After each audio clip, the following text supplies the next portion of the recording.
Hello, good morning student. Welcome to Dasan Public School online classes. Today we going to read about our Sanskrit book, Sanskrit grammar of topic संज्ञा शब्द रूपाणी तथा वाक्य प्रयोग। आज हम हमारी संस्कृत ग्रामर का संज्ञा शब्द रूपाणी तथा वाक्य प्रयोग टॉपिक हम पढ़ने जा रहे हैं। इस टॉपिक में हम संज्ञा शब्द के बारे में पढ़ेंगे कि संज्ञा शब्द के रूप किस प्रकार से चलते हैं और इसका वाक्य में प्रयोग किस प्रकार से होता है। हमने नीचे दिए गए वाक्यों को हमको देखना है। तो पहला वाक्य यहाँ पर दिया हुआ है छात्र पठति, इसका मतलब है छात्र पढ़ता है। दूसरा सेंटेंस दिया हुआ है अध्यापिका छात्रम वदति, अध्यापिका छात्र को कहती है या बोलती है उससे। एषः छात्रस्य कलम, यानी कि यह छात्र की कलम है। तो यहाँ पर 3 सेंटेंस दिए हुए हैं और तीनों सेंटेंस के अंदर जो छात्र वर्ड दिया हुआ है वो अलग अलग प्रकार से दिया हुआ है। देखो, फर्स्ट सेंटेंस में छात्रः दिया हुआ है, सेकंड में छात्रम और थर्ड में छात्रस्य। तो ये तीनों अलग अलग क्यों आए हैं, कैसे आए हैं और इसका अर्थ क्या है, यहाँ पर किन वर्ड का क्या अर्थ निकलता है, अब हम इसके आगे हम पढ़ेंगे। तो आइए हम नीचे पढ़ते हैं। हम हिंदी भाषा में, जब भी हम हिंदी भाषा में कोई सेंटेंस बनाते हैं तो उसमें किसका प्रयोग आता है, ने, को, के लिए, का, में, पर, जिसको हम जैसे हिंदी में हम कारक जिसको कहते हैं, जैसे कर्ता ने, कर्म को, करण से, संप्रदान के लिए, अपादान से, संबंध का के की, इस तरह से। तो ये जो है हम हिंदी भाषा में पढ़ते हैं, पर सर्गों का उपयोग करते हैं। जैसे छात्र ने, छात्र को, छात्र के लिए, छात्र का, छात्र में आदि। ये परसर्ग शब्द पृथक होते हैं किंतु संस्कृत भाषा में उसी अर्थ को दर्शाते हैं। संस्कृत में भी ये भी उसी अर्थ को दर्शाते हैं के लिए विभिन्न शब्द रूपों का प्रयोग किया जाता है। उदाहरण के लिए छात्र को इस अर्थ को दर्शाने के लिए छात्रम केवल एक शब्द का प्रयोग में आता है।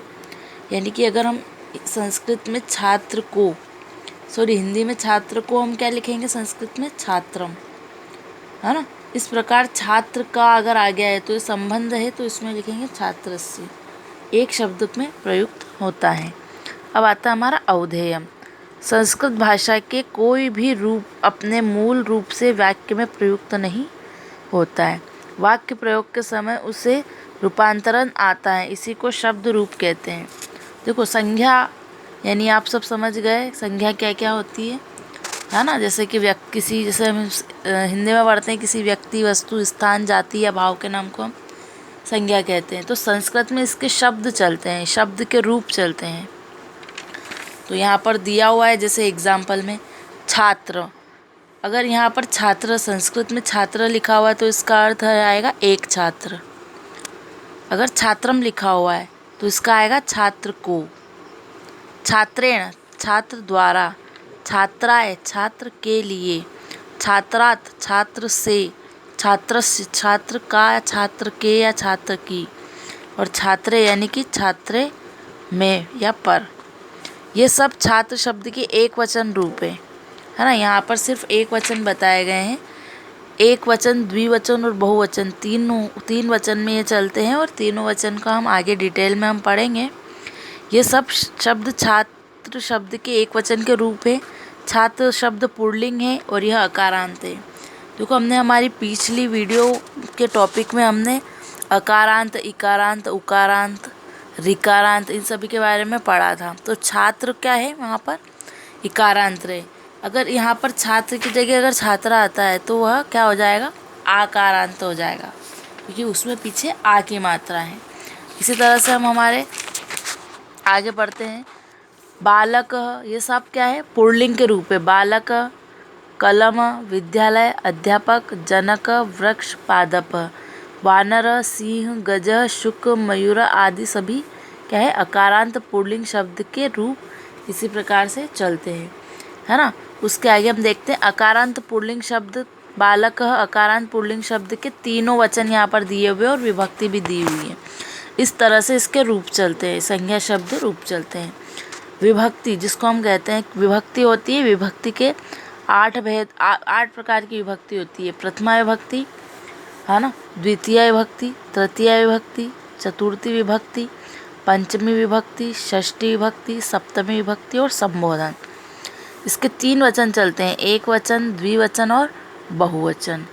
तो एक वचन में यहाँ पर दिया हुआ है, जैसे हमने पीछे पढ़ा था बालक, इसका द्विवचन होगा बालको, बालका, यानी प्रथमा विभक्ति का एक वचन, द्विवचन और बहुवचन दिया हुआ है। बालक, बालको, बालका। द्विवचन में दिया हुआ है बालकम, बालको, बालकान। तृतीय विभक्ति में बालकेन, बालकाभ्याम, बालके। बालकाय, बालकाभ्याम, बालकेभ्य। बालकात, बालकाभ्याम, बालकेभ्य। बालकस्य, बालकयो, बालकाना। बालके, बालकयो, बालकेषु। हे बालक, हे बालको, हे बालका। इस तरह से संज्ञा रूप शब्द की विभक्ति चलती है। और इसी तरह से ये विभक्ति हमने जिस तरह से बनाई है उसी तरह से कलम की, विद्यालय की, अध्यापक की, जनक की, वृक्ष की, पादप की, वानर की, सिंह की, गजह की, शुक की, मयूर की, इन सभी की विभक्ति भी चलती है। अब हम इसका वाक्यों में प्रयोग करना सीखते हैं। वाक्य प्रयोग देखो, बालक खेलती। बालक यानी एक वचन में प्रथमा विभक्ति, तो बालक खेलता है। अब है अम्बा बालकम। बालकम यानी कौन सी विभक्ति आ रही है, यहाँ पर हम देखते हैं द्वितीय विभक्ति आ रही है। तो द्वितीय विभक्ति का क्या आएगा, माँ बच्चों को देखती है। बालकम, कम यानी क्या होता है, को। इसका हम जो साइन है वो यहाँ पर मैं आपको बता देती हूँ। प्रथमा विभक्ति होता है कर्ता कारक, द्वितीय विभक्ति कर्म, तृतीया करण, चतुर्थी संप्रदान, पंचमी अपादान, षष्ठी संबंध, सप्तमी